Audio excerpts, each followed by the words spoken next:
All right, good morning from Earthwaking Village, Grace 1. This is our resource center, also known as the recycle station.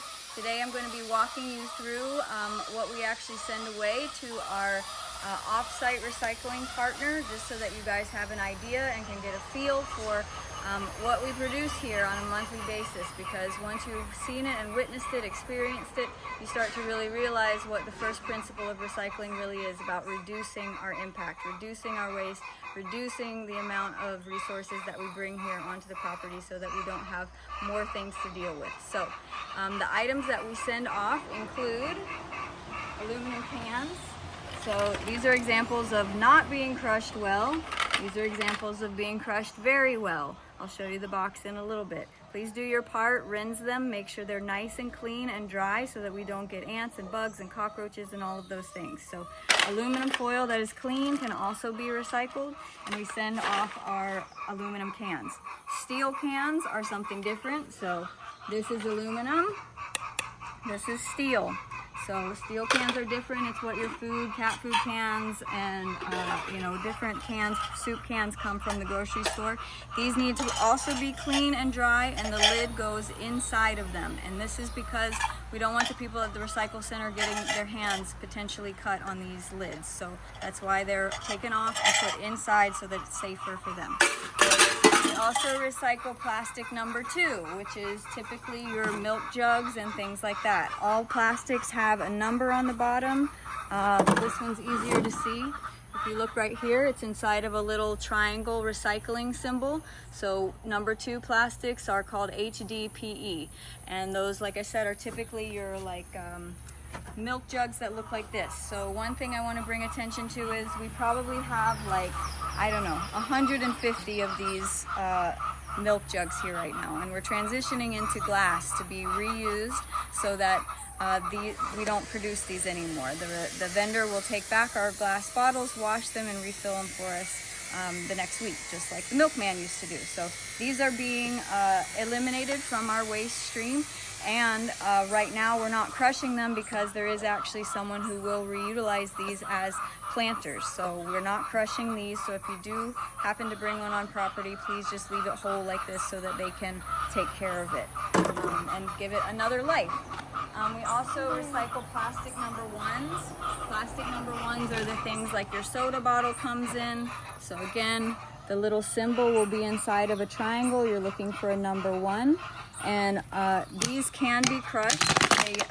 I'm not sure what they do with them. I pray that they are able to reuse them, but quite honestly, a lot of recycling, because it's not clean and dry enough, when it gets sent to the recycle center, it can't be used, and you actually contaminate the entire batch if you put something in there that is not clean and dry. So there's an example, I'll be right back, this is a number 1 bottle, but there's still oil in the bottom. If we were to send this to the recycling station, we would literally contaminate their entire batch of recycling because it's based on chemical composition of the plastic. And so we're trying to introduce as few contaminants, as few extra particles as possible. And so that's why we ask everything be washed thoroughly, be clean and dry when it comes, because water is a chemical. Water and plastic do not mix well together. That's why we're asking it to be dry, because it's all part of the next step, the next part of the process. So that's why we ask folks to do their part here, so that the people who take care of it on the next step are ready and prepared to go. So all of these are number 1 plastics. We crush them small and tiny. We take the lids off. I'll show you where the lids go. And this is because these lids are actually a different kind of plastic as well. And those plastics do not play well together.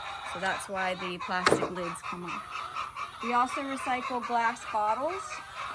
So they don't have to be separated by color. They will do that when they get to the recycle center. Unfortunately, most of these bottles are not going to be reused as bottles again. So that's why I like to segregate any bottles that are going to be given a second life.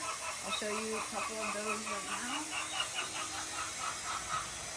Bottles like these, the vendors will take back and they will reuse. The same thing with jars. So these jars, the ones that have the little white lids, or the ones that have been sold to us by different vendors, they will actually take these jars back and reutilize them. So we try to give the jars and the bottles a second life as a jar or a bottle as many times as we possibly can, because that's the reuse part of recycling. So first is reduce the amount of recycling or amount of resources that you're bringing in, that you're using, and then whenever possible, reutilize it in the same form, because glass is extremely energy intensive to recycle. You literally have to heat it back up to the temperature that it is to melt the glass. And so all this glass that we're sending off is going to be broken into little pieces and remelted. And it's beautiful because we're not extracting any more resources from the ground to do that. However, the amount of energy it takes to recycle a bottle is much, much, much, much more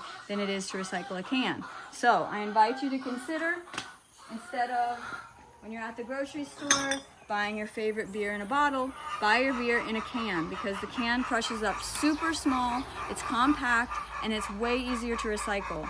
The process is the same. They melt it and they reform it into a can, but the amount of energy to melt aluminum versus glass is astronomically different. If you want to test it out, try it in the campfire. You can literally melt an aluminum can in a campfire. You cannot do that with glass. There's a furnace required, and it's a lot more energy. So that's another way that you can reduce the amount of the impact that you're having with your consumer choices. You can choose what packaging they come in, so it helps you to reduce that as well.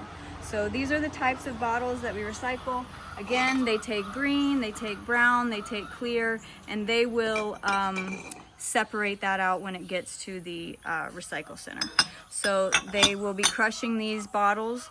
Some of these bottles we are saving to create bottle walls with, but because these are all different sizes and shapes and widths and dimensions, we're not able to repurpose them in that particular manner right now. So this glass will get sent off.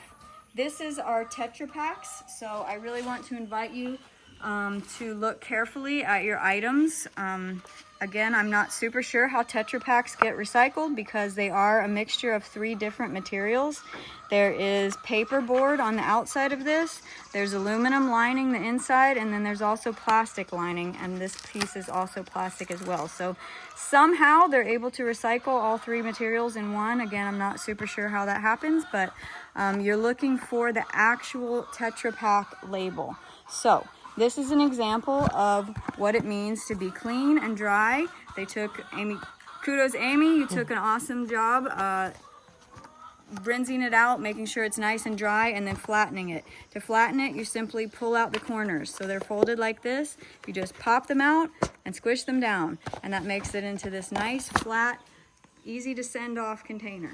This is an example of not flat. Can everybody see the difference? Okay, this is not flat, this is flat.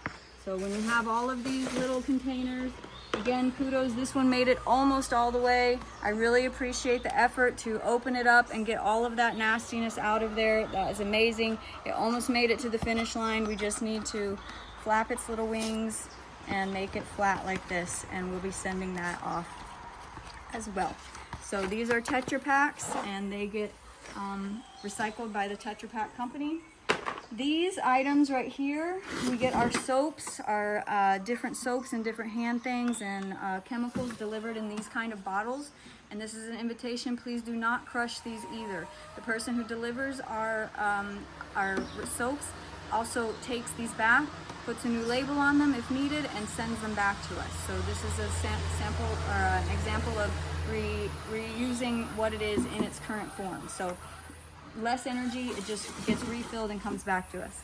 I invite you guys to really be mindful as well of your consumeristic choices when you're choosing the things that you're buying.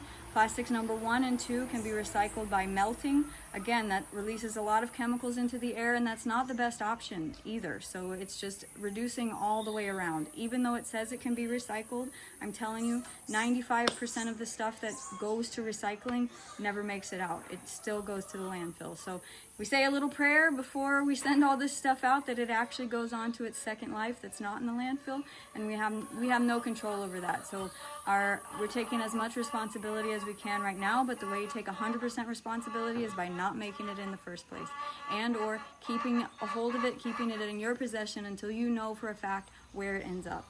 So these bottles here are an example of number 5s. There are plastics 1 through 7. And 7 is just a catch-all. It's an other. It includes every other plastic that exists. So 1 through 6 are designated different kinds of plastics. 7 is just an everything. This is a number 5, and it can't be recycled by our off-site recycle partner. So I've started reutilizing these to hold coconut water and juices and different things like that because they're really nice bottles. But again, we don't need 500 of them here. I have 25 already, and that's too many for me. So just being mindful to reduce. This is our recycle center, so this is where we keep the different things. So we already went through what it looks like, plastic number 1 and 2, so I'm asking you to please be mindful of that. This bin is for number 1, this bin is for number 2. Down here is where the steel cans are. Again, rinse them out, make sure they're nice and clean, and please keep the lid inside. There are reminders on here, so this is where steel cans go. This is where our aluminum cans go. Play your little game with yourself. You know that you've crushed it well enough if you can get it through this little hole right here. If it doesn't fit, stomp on it again, okay? Crush it and see if you can get it through the hole. That way there's plenty of room for the next person to come. If you leave your can whole, we can only fit like 40 in there. But you can literally fit 150 cans in here when they've been crushed well. This is for any used batteries. Our partner will take batteries as well, so you can drop off any used batteries you have spent here. And then this is our hard plastic items. So anything that's 3, 4, 5 other that are not recyclable, you can drop them off in here. So this is an example of like random things that, you know, this is a number 5, this is a number 5. This one, you know, had it not be broken, we could return it to our vendors, but we don't have that capability right now. This is a number 6. So number 6 is PS, polystyrene. This is actually the same type of material that styrofoam is made out of. The only difference is styrofoam has air injected into it. So that's why it's so fluffy and light and a different color, white. But number 6 is the same. So not all plastics, even though they're the same chemical composition, look the same. They can have completely different appearances. That's why it's really important. Like this looks like it could be number 1 because it's clear and light, but it's not. It's a number 6. And if I were to put this in the number 1 thing, I'm doing the same thing as I was before, contaminating the whole batch. So that's why it's really critical to pay attention and be mindful of, again, what you're purchasing. Like, hey, is this a number 1? Maybe I don't need to buy this today. Or maybe I can put this in my own container and take it home with me that way. And the vendor can reuse it right away. These are other items of just like we have no idea what numbers they are, so they go inside of this box. And what happens with these is we will take these and we will cut them into smaller pieces. So that's their first stop right here. They're going to be over here, plastic that can be cut up into smaller pieces, okay? So we actually take these to San Salvador. We have a partner over there at a recycle center, and he has a shredder for hard plastics, and so it turns it into this really fine particles. And I'm really super excited because I think I'm going to be able to make it into like a cushion type thing, to like a meditation cushion or something, so that really can be full circle into something beautiful and packageable and reusable. And but it's just being mindful, you know. Nowadays literally everything comes in some kind of crazy gigantic, why in the world does it need to be this big and wrapped in plastic to get this one tiny little thing? That's just where we are. And so it's, again, being mindful. Try to buy something reused. So reuse. If you can find it on Facebook Marketplace or on eBay or on somewhere that it already exists, it's already out in the world. I don't need to buy it new from a store. I don't need to have all of this plastic waste in my life to deal with, to take responsibility for. That is the first step to reducing it. But if you do buy something and it comes in this weird plastic and you have no idea what number it is, it goes in the other. We're going to cut it into little pieces, and I'll eventually in another video be showing you what we turned it into. So that's what that process is for. These again are things that are going to be repurposed. So things are trash when you only have 1 or 2 of them. Things are resources when you have multiple of them. So we've been storing and sorting and organizing, and so now we have a resource. Now we can use these for other things. These can become plant potters. These can become whatever we need them to be. And so that's just an example of In large quantities, things become resources and they become more valuable. This is a little bin here just for scraps of metal and things like that. It's a little crazy over here right now, but we are going to have a metal person be coming to take off our scrap metal. And just real quick, these again are places that we put the jars that vendors will retake. So these big wide mouth jars that we're not going to use in the kitchen anymore, these are going to go back to the vendors. And again, typically they come with a white lid, a white metal lid on them, and they will have like a label that you can recognize what vendor they came from. Egg cartons. These are really valuable too. Like, it's not just something you throw in the fire. Like, these people can reutilize these week after week after week after week. These are hugely valuable to the vendors at the feria. So we save these and we return them to the feria each week. This is another example of things that are really valuable to the vendors at the feria. So please don't crush these. We actually send these back to them as well, as long as they're not broken. Unfortunately, you know, we get like 25 different sizes of these crazy things. So they just need to be washed really, really well, and the vendors will take them back. Same thing with these blue things, mushroom containers, and I don't remember what comes in this, but also these salsa bottles. We wash these salsa bottles and we send those back to the vendors as well. Last thing I want to mention is paper and cardboard up here. So here's where the Tetra Paks go. Again, they fit nice and flat in here when they have been crushed properly, dried properly. If you've got plastic lids off of the bottles, they go into here. These are great for art projects or stay tuned. I've got a panini press now, and it can actually melt this kind of plastic, so we might get to make something really cool out of our little plastic lids. This box up here is for cardboard and paper. If the box is big like this can be broken down and taken to our soil center. We don't need to have giant boxes over here. But if it's something small, little tiny boxes, please make sure you open both ends of the flaps and squish them. Again, this is not flat, okay? We get things in here over all the time that people have squished it like this. It's the same thing with the cans. I could fit 40 cans in there and there's only space for me and somebody else's, or I can do my part, make sure everything's super flat and the next person has space to do it. Fire starters, we have been saving these toilet paper rolls. Hopefully we're going to have many, many, many less now because we've got many people participating in the 2 Square Challenge. If you want to know more about that, I'm sure you can find it on Instagram. But this is for fire starters. We stuff the lint from the dryers into these little tubes, and then it makes really good for whenever you go on a camping trip. You have plenty of things to start your fire with. So again, please just flatten that. We do burn this cardboard in our fire pit. And one last thing is we have a space here if you do end up with broken glass, a bottle or something like that. That's what this bucket is for. We wrap it up really nicely and we send this off with our recycle partner as well. But please be mindful, glass is not the same thing as ceramic. This is ceramic, things like bowls and coffee mugs. This is not the same as glass. It does not get, this is actually not recyclable. You would have to crush this up and kind of just return it to the earth like a rock.